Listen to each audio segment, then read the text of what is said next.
that we do more good here than I do in the office. This is information that I think is good public and community service that will improve your health.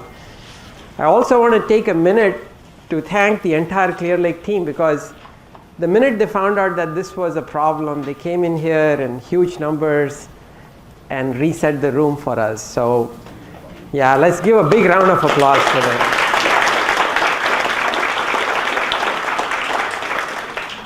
And Mr. Kaliba, who's the CEO of the hospital, I had shown you his slide last time. He came personally to greet you all, and I'd like him to address you for a few minutes and go over some details about the hospital and all. Thank you, Dr. Ali. Well, first of all, let me again apologize for the little bit of confusion, but thank our team for everybody getting together. I couldn't tell y'all, this is very, very impressive. This is the third or fourth time I've come. Dr. Ali's asked me just to come say hello and tell you a few things about the hospital, but to see this kind of a group of people, one, congratulations that you've taken the responsibility of your own health like this, that you're here at 6 o'clock on a Wednesday night with your physician to hear how you can become healthier. So kudos to all of you. And I couldn't feel more lucky to be at Clear Lake and to have someone like Dr. Ali practicing in our hospital. It truly, it makes me feel very fortunate. So I've been at the hospital now for 6 months. I've been with the company for 25 years. I started when I was 30. Most recently, I was the CEO at West Houston Medical Center, our facility on the west side of town, for the last 11 years. Grew up, I'm a native Houstonian. Any native Houstonians in here? All right, just a few of us. Grew up in Houston, grew up on the southeast part of town, actually. Grew up at Hobby Airport in Glenbrook Valley. So this is home to me. Grew up in Glenbrook Valley, oh my God. So grew up on this part of town. Friends and family have always been treated at Clear Lake Regional, so this has kind of been a dream for me. Dr. Ali takes care of several of my aunts and uncles, of my family members. The reputation that he's had in this community for many, many, many years, I feel just very, very fortunate to be here working with him and working with Clear Lake Regional and all the doctors here and our medical staff and in this community. Thank you all for entrusting your healthcare at Clear Lake Regional. I feel very, very proud to be a part of the hospital. We're of the acuity of hospitals, the higher level hospitals, this is the highest level. The company has invested millions and millions of dollars in the hospital. We're a level 2 trauma center. We take care of the sickest of the sick. We're a comprehensive stroke center, so all of the bad strokes that happen can come to our hospital. The company has made a huge commitment in this community to be the safety net for all of our patients. So I thank you all for trusting us with your health. Thank you all for being here tonight to listen to a great presentation from Dr. Ali. And again, I hope you all have a very good evening. Thank you so much. Thank you. So the way I don't know how many of you came to the previous seminars, but just by a show of hands. So I would say probably about 20-30%. So you will all get a lot of new information. And the people who have not been here before, hopefully this will be a little bit of an eye-opener, a paradigm shift. So the way we want to do this is that I want to talk for maybe about 30 minutes. And then I want to give you guys a 5-minute break. Then when you come back, I want to address 2 issues. One of them is fasting. And the other one, I want to at least touch for 5 minutes on vitamin D. And vitamin D is a very important factor in cardiac health and blood pressure and cancer prevention and stuff like that. And I could give an hour-long lecture on that, but for today I want to spend 5 minutes because I want you to understand the importance of it. So that will take probably about 15 minutes, 10 minutes for fasting, 5 minutes for vitamin D. And then at the end of that, we'll give you question and answers. I'll stay here for as long as you want. And at the end of that, me and my team can be here to answer questions individually also. Okay? So how many of you recognize what this food group is? What is this food? Anybody can say, Kristen, can you? No? Everybody drawing a blank? Okay. All right. This is the raw version of it. This is how you would get it from the.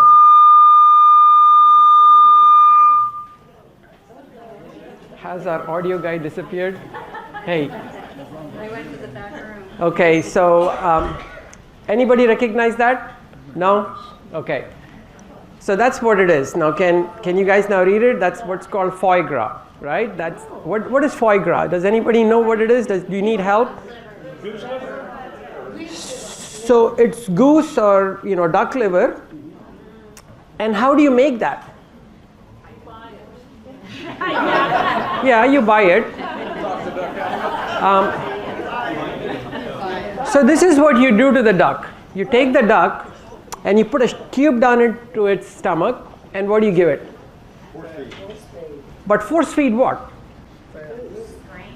You think fat, right? Who said grain? Oh, that's. So you are the smart one. So when you want our body to make fat, you don't feed the body fat. You feed the body grains. You feed the body carbohydrates. So in a sense, what I want to tell you for the first 10 minutes is that that's what we've been doing for the last 50 years. We've been feeding our body carbohydrates, and our body is not designed to use it. So, and yes, they don't feed it flour, they feed it whole grain. So the liver changes from something that is normal to what is called a fatty liver, which is considered to be a delicacy. Now this is of course a human liver, but that's what happens to us as well. So it's consumption of sugar, sweets, grains, and carbohydrates that is leading to fatty liver and not fat consumption. So I want to ask you, what is considered to be a modern healthy diet? I apologize for that typo. So what I want to do is to take you through this. This is whole wheat bread, brown rice, whole wheat pasta, a couple of Cheerios, even with the sticker of American Heart Association saying that it's healthy, Quaker oats, skim milk, low-fat yogurt, protein powder, this is egg whites, this is lean chicken, and these are vegetable oils. So anybody have problems with any of these food groups? Do you think that's healthy? That's what you eat, right? Yes. Come on, guys. Tell me. I mean, don't you eat that stuff? Isn't that what you've been eating? I'm sorry? Milk. Skim milk, fat-free milk, or low-fat milk. Well, we'll talk about what we can put in its place. Now, when I tell my patients that this is what they are eating, they tell me, no, this is not what they are eating this. And that is that they're eating fruits. And I tell you, I want you to tell me, I hope I can bring this slide back, and I want to tell you that eating this fruit, is it healthy or no? Many of them say they eat salads with lean chicken or lean salmon in there. Lean chicken would be there, and they have store-bought dressing.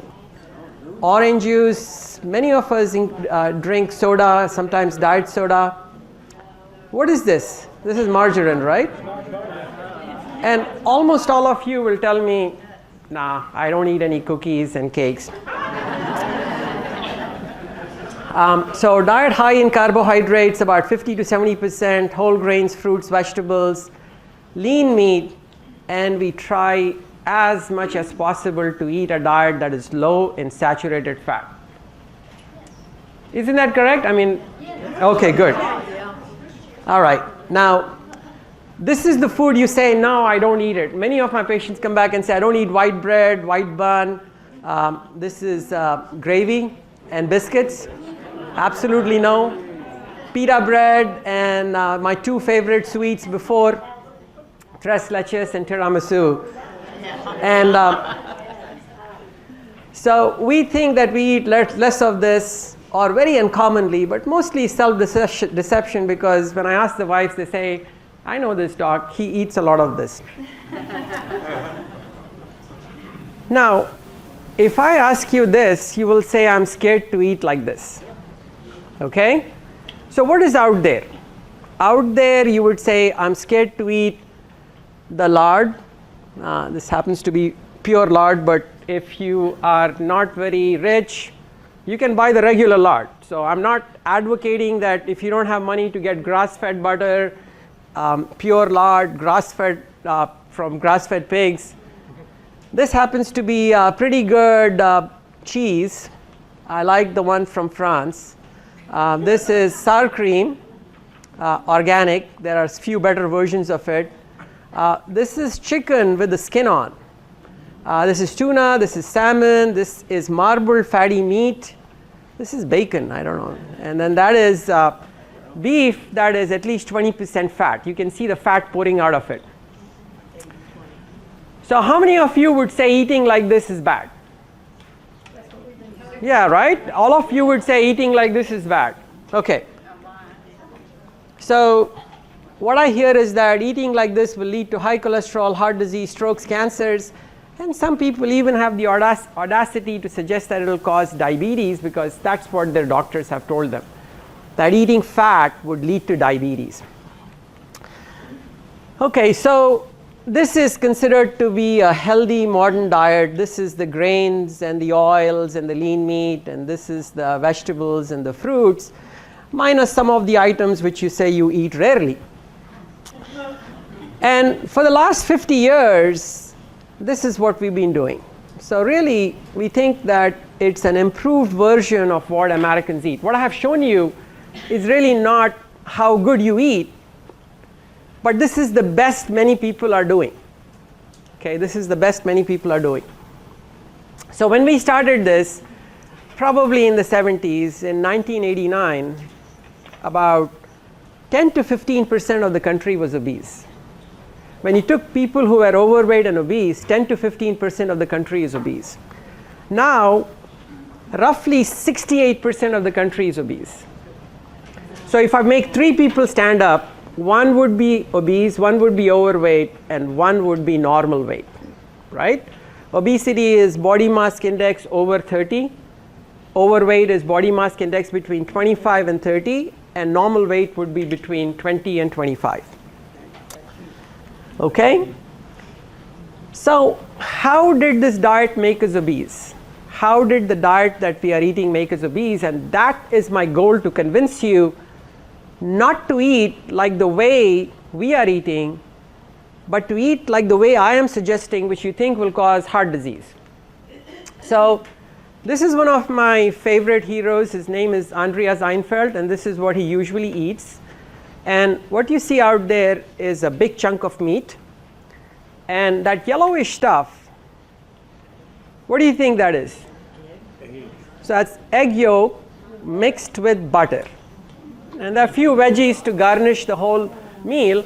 So he has this on a regular basis, and he had it, and he measured his blood sugar for the next 6 hours. What happened to his blood sugar? Started out at 90. Did it spike up? No, it kind of remained more or less like that. So he had stable blood sugars. Now he is into teaching people how to lose weight. He's got a good website. He does lots of stuff in Sweden. So he goes to this bariatric surgery symposium, and bariatric surgery is where you cut the stomach to the size of a fist so that people cannot eat. That also will make you lose weight. I'm not advocating that by any means. I think there are better ways of getting there. But out there, this was the lunch that was served, and this is what he ate.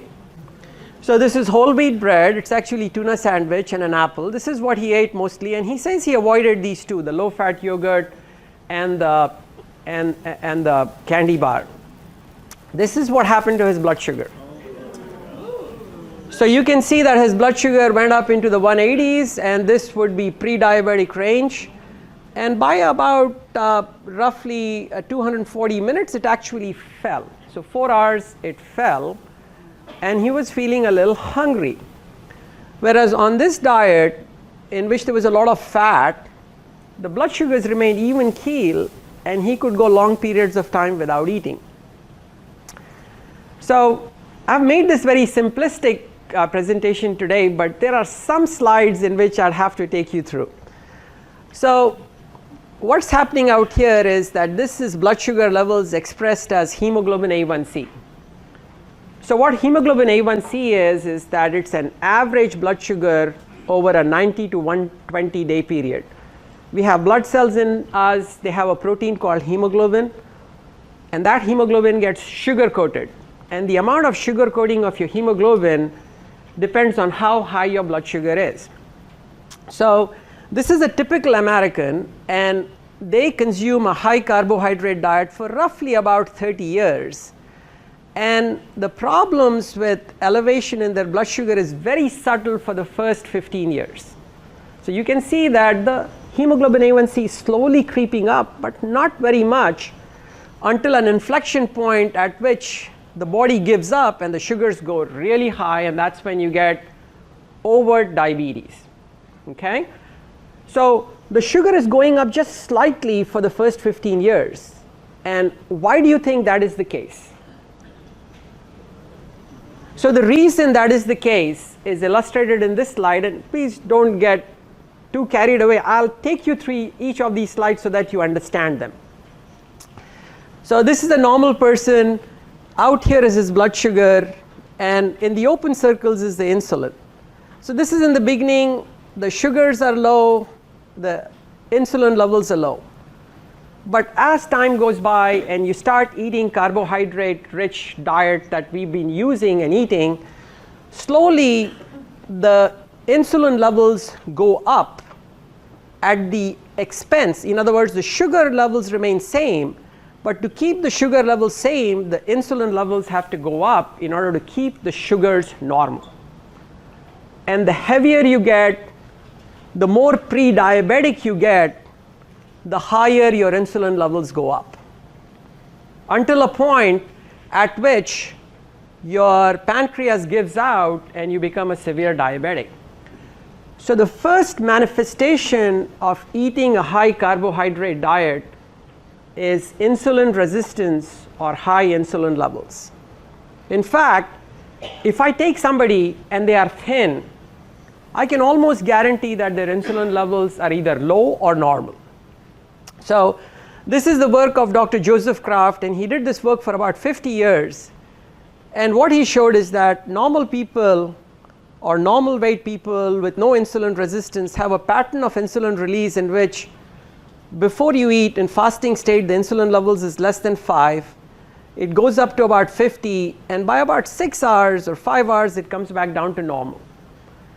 And as you become more and more insulin resistant, this is the overweight group. It's going up to about 100, but still coming back to normal.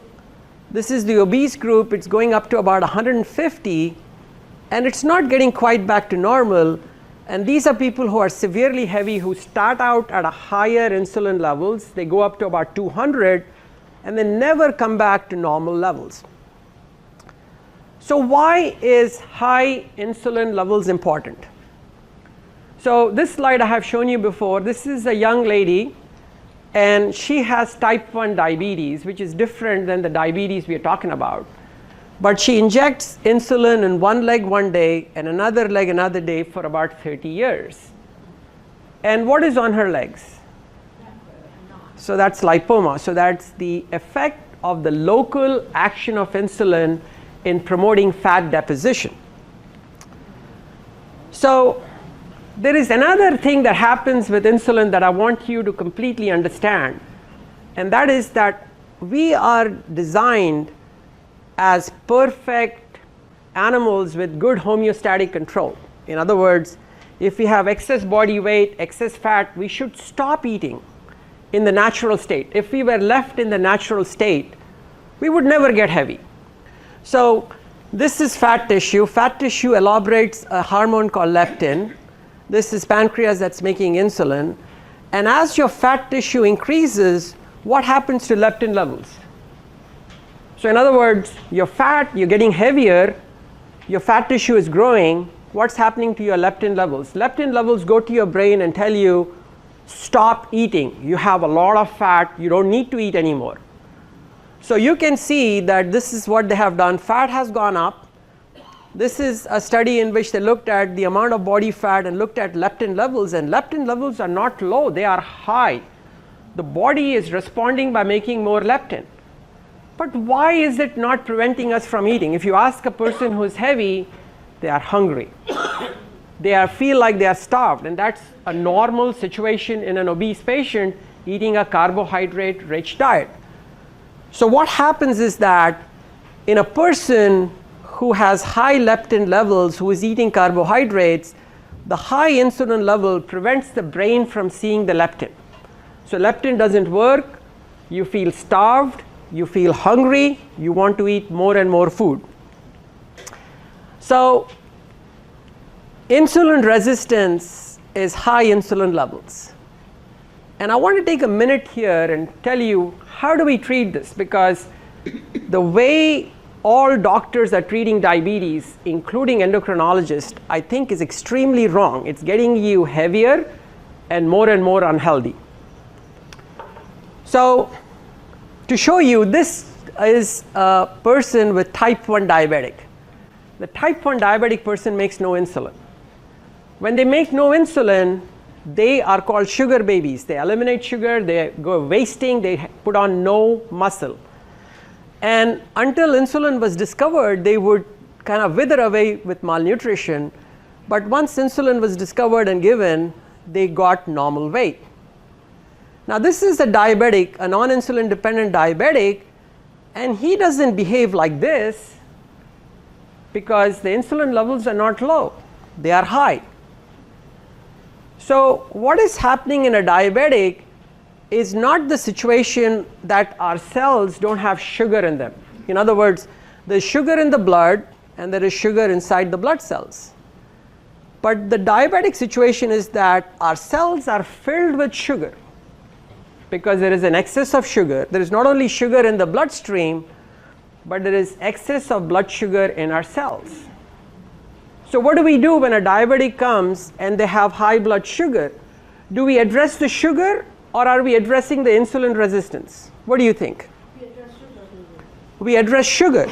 So what you do is that you're going on a trip, you've packed your suitcase, you have those last couple of sweaters that you want to put it in, and you want to shove it in. Okay? So doctors prescribe medicines in diabetes to further increase insulin levels, to cram more sugar into the cells, so that you can tell the patient that when you check your sugar level is normal. But what are they doing? They're doing what Japanese people do. So this is a train, it's already full, and there is lots of sugar outside, but you hire these people to shove more people into the train. So that's what's happening in the treatment of diabetes. So rather than educating you that your cells are already filled with sugar and how to reduce insulin resistance, almost all diabetic treatment these days is designed to increase your insulin levels. Okay, so that's an important point. And what that does is that high insulin levels is the primary cause of heart disease. High insulin levels lead to cancers, to strokes, to dementia. Okay? So I'm going to tell you, I want you to start eating like this. And you're going to be scared because there is fat in here, cream and cheese and meat, that is fatty meat. Many of you would say, I would eat tuna and salmon, but I'm scared of other things. So what can we do? So what I want to tell you is that evolution never designed us as carbohydrate consuming animals. Evolution designed us to eat fat. So in the absence of not eating carbohydrates, the body takes the fat that we eat. This is olive oil, butter, this is egg yolks with bacon, salmon. So the fat from this and the fat that we have in our own cells, in the absence of carbohydrates, in other words, not eating carbohydrates, the liver converts them into sugar-like molecules which are called ketone bodies.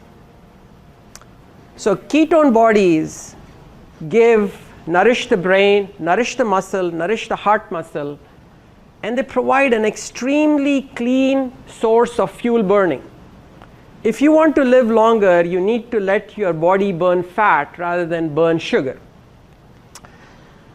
And I'll tell you, by evolution, we are designed like that, because if I ask you how much sugar can we store at one point, our liver can store about 400 calories of sugar, 400 calories. How much can our fat store? Our fat can store about 100,000 calories of fat. So energy, more energy is there in fat than we can possibly store in the liver as sugar, which is glycogen. The only problem is that the modern diet is creating a switch in which you cannot tap on your fat reserves. The reason you cannot tap on your fat reserves is because your insulin levels are high and you cannot burn the fat. Okay? So we behave like a shell tanker with a small gas tank that is carbohydrate, a very large fat tank. But once the gas tank is run out, you can't really use the fat that is there. So what I'm going to do is talk in the beginning about nutritional ketosis, which we started out. Then I won't be able to get into exercise, and after I give you a break, we're going to talk about fasting.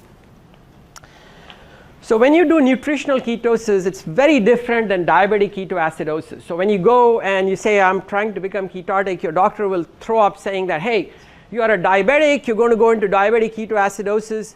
It doesn't happen unless you are a type 1 diabetic, and diabetic ketoacidosis is 10 plus millimoles of ketones. What we want you to do is to get into between 0.5 and 3. Okay? So what happens to your insulin levels when you go on a high fat, low carb diet or low carb, high fat diet? So it's given out there. What is showing you is that this is the standard diet. When you go on a low carb, high fat diet, your insulin levels are almost reduced in half. Okay? We won't go into what fasting is doing for now. So what you're doing is you're going from this situation in which your blood sugars are going up and down with the carbohydrate to a situation in which your blood sugars are remaining even keel and you don't feel hungry and your satiety, in other words, the leptin levels are now able to act on your brain because your insulin levels are low and you will not overeat. Now I've done this for 2.5 years plus with my patients, and I can tell you I have 90-year-olds who have lost between 30 and 50 pounds, and not just one of them, but many of them. Now, you will tell me that eating fat is not good because eating fat leads to heart disease. Okay, so that's the next thing I need to convince to you, that eating fat does not lead to heart disease. Okay, so this is a map of Europe. This is Monica Project. All the countries that are in red are eating more grams of fat per day, and the countries that are in pink are eating less grams of fat per day. So in other words, countries like Sweden, France, Italy are eating a lot of fat. So these are the countries that should get higher incidence of heart disease. So when I flip to the next graph, you should see that these countries should be red because red indicates a greater preponderance of heart disease. But what you see is that the countries that are eating more fat are getting less heart disease. Because if cholesterol is a mouse that leads to heart disease, insulin resistance is an elephant that leads to heart disease. Okay? So by eating extra fat and cutting down your carbohydrates, you drop your insulin levels. What happens to stroke people? Same thing. Countries that are eating more fat have a lower incidence of stroke compared to countries that are eating less fat. Okay? Now, I can take you through studies after studies, but because I want to use my time effectively and tell you what to do, I'm just going to show you just few of them. This is a study in which they took people and put them on a low fat, low saturated fat, high carbohydrate diet. And this one is a high fat, low carbohydrate diet. So these people are eating about 60% fat. These people are eating about 60% carbohydrate. Who lost more weight? Who do you think lost more weight? I mean, I can tell you, I don't need studies. You go and try it for a couple of weeks and you will lose weight. You will be convinced yourself. So the low carb diet is losing weight. And not only are they losing weight, but they're getting healthier. And the reason I know they're getting healthier is because I check all of these things in them. The good cholesterol is going up. Triglycerides, which is fat in blood, is reduced by 51%. Markers of inflammation. When you come to my office, I check CRP levels. CRP is a marker of inflammation. CRP levels go down. So this is data I'm showing you, but we have the same data on our patients. That's why my team of Shalini, Brandy, Georgie out there, Melissa out here, we feel energized by seeing you. We feel good seeing you. We have a purpose in life because we feel like we are really contributing. So what happens to the cholesterol with a high-fat diet? Let's explore that. So LDL is called the bad cholesterol, and it comes in two types: the small oxidized type, which leads to heart disease, and the large and fluffy type. So when you go on a high saturated fat diet, and we are talking about what? We are talking about bacon, we are talking about cheese, we are talking about butter, we are talking about olive oil that is not used for cooking. We'll get into that later. What happens to the LDL cholesterol? It becomes large and fluffy. In about a third of patients, the LDL cholesterol actually goes down. In a third, it remains the same. In about 1/3, it goes up. But in almost everyone, it changes to the large and fluffy type. What happens to triglycerides? This is fat in blood. Triglyceride goes down, good cholesterol goes up, and the LDL becomes large. On the other hand, if you change your diet to a high carbohydrate diet, the triglycerides, the fat in the blood, is going up, the HDL is coming down, and your LDL is becoming small in size. Okay? So I've shown this time and time again. And this one is a poor man's marker of inflammation. In other words, when your HDL is low, triglycerides is high, the CRP is high, and inflammation is a strong factor that leads to heart disease. So I can take you through about 35 studies that show that when you go on a low carb, high fat diet, that you will lose weight, that your triglycerides will come down, that your good cholesterol will go up, that your insulin levels fall, that your blood sugar levels fall, that the quality of your LDL improves, and that you have improvement in markers of inflammation. So what I told you is nutritional ketosis, and I'm actually doing very good on time. So what I will do is I'll give you guys a 5-minute break because I have programmed this better this time, so I'm getting a little extra time. Let's take a 5-minute break. We come back and talk about fasting, the benefits of fasting. We talk about inflammation. Give me 5 minutes to talk to you about vitamin D, and then we'll open up for questions. How does that sound? Good.